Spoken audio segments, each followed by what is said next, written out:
नमस्कार दर्शकों, खबरों की खबर का सच साप्ताहिक कार्यक्रम में आपका एक बार फिर से स्वागत है। आज हम देश में फैली गरीबी और हर मुद्दे से जुड़े उसके आध्यात्मिक पहलू पर बात करेंगे। भारत में 2/3 लोग गरीबी में जीवन यापन करते हैं। भारतीय आबादी का 68.8% प्रतिदिन $2 से भी कम रहता है। 30% से अधिक आबादी को $1.25 से कम उपलब्ध है। उन्हें बेहद गरीब माना गया है। यह भारतीय उपमहाद्वीप को दुनिया के सबसे गरीब देशों में से एक बनाता है। भारतीय समाज के सबसे कमजोर सदस्य महिलाएं और बच्चे हैं। WEF ने 19 जनवरी 2020 को global social mobility report 2020 equality opportunity and A newer economic imperative जारी किया है। रिपोर्ट के अनुसार कम आय वाले परिवारों में जन्म लेने वाले भारतीयों को देश की औसत आय तक पहुंचने के लिए 7 पीढ़ियों तक का समय लगेगा। एक निर्धारित आय स्तर के आधार पर गरीबी बुनियादी आवश्यकताओं की कमी है। विश्व बैंक दिशा निर्देशों के अनुसार प्रतिदिन $1.90 से कम पर रहने वाले लोगों को अत्यधिक गरीबी में रहने वाले माना जाता है।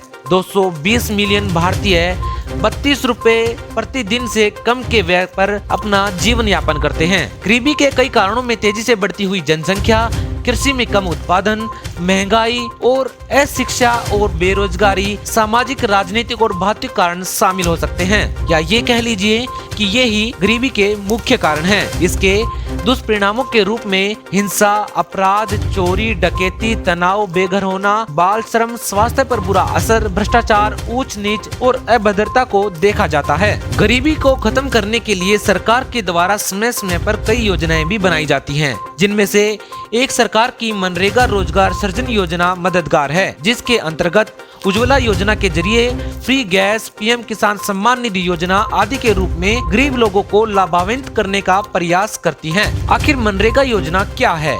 महात्मा गांधी राष्ट्रीय ग्रामीण रोजगार गारंटी अधिनियम मनरेगा भारत में लागू एक रोजगार गारंटी योजना है, जिसे 7 सितंबर 2005 को विधान द्वारा अधिनियमित किया गया था। इसके अलावा भी सत्ता में आने वाली प्रत्येक पार्टी गरीबों के लिए अलग अलग योजनाएं लॉन्च करती हैं, लेकिन उन योजनाओं का कितना लाभ वाकई में गरीब वर्ग को मिल पाता है, इससे हम और आप अच्छी तरह से वाकिफ हैं। आखिर ऐसा हर बार क्यों होता है कि सरकार के द्वारा बनाई गई योजनाएं अक्सर विफल हो जाती हैं? क्यों चाहकर भी सरकार गरीबी दूर नहीं कर पा रही? आज हम इसके पीछे निहित आध्यात्मिक कारण को भी जानेंगे। आध्यात्मिक ज्ञान के मुताबिक गरीबी और अमीरी हमारे पिछले जन्मों के पाप और पुण्य कर्म के आधार पर हमारे को प्राप्त होती है। जीवन में हमें जो मिलता है उसे हम किस्मत के नाम से जानते हैं। पूर्ण संत हमें परमात्मा के विधान से परिचित कराते हुए ये बताते हैं कि जिस मनुष्य ने अपने पिछले जन्मों में जैसे कर्म किए हैं, उसी के आधार पर उसे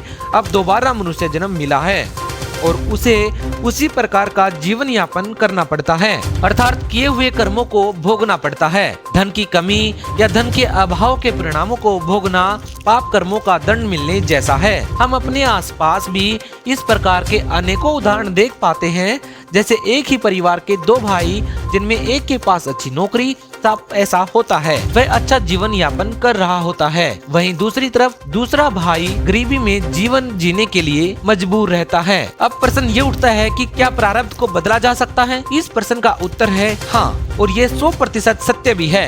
लेकिन प्रारब्ध और कर्म दंड को केवल सतगुरु के द्वारा, सत भक्ति के द्वारा ही काटा जा सकता है। वर्तमान जीवन में हमें कौन से कर्म करने चाहिए और कौन से नहीं करने चाहिए, ये केवल सतगुरु ही बता सकते हैं। कभी परमात्मा अपनी वाणी में कहते हैं, कर्म में फांस छूटे नहीं, के तो करो उपाय, सतगुरु मिले तो उबरे, नहीं तो परले जाए।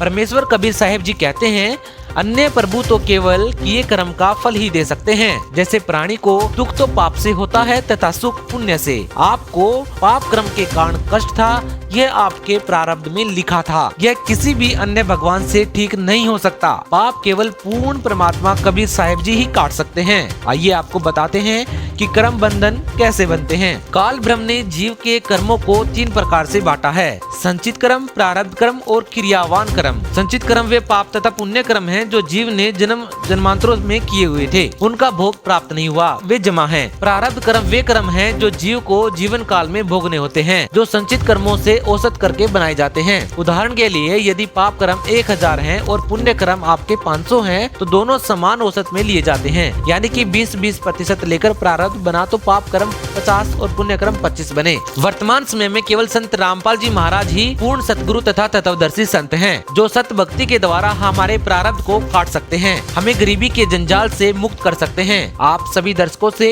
विनम्र निवेदन है, कृपया संत रामपाल जी महाराज जी के सत्संगों को जरूर सुनिए तथा अति शीघ्र सत भक्ति ग्रहण करिए। धन्यवाद दोस्तों।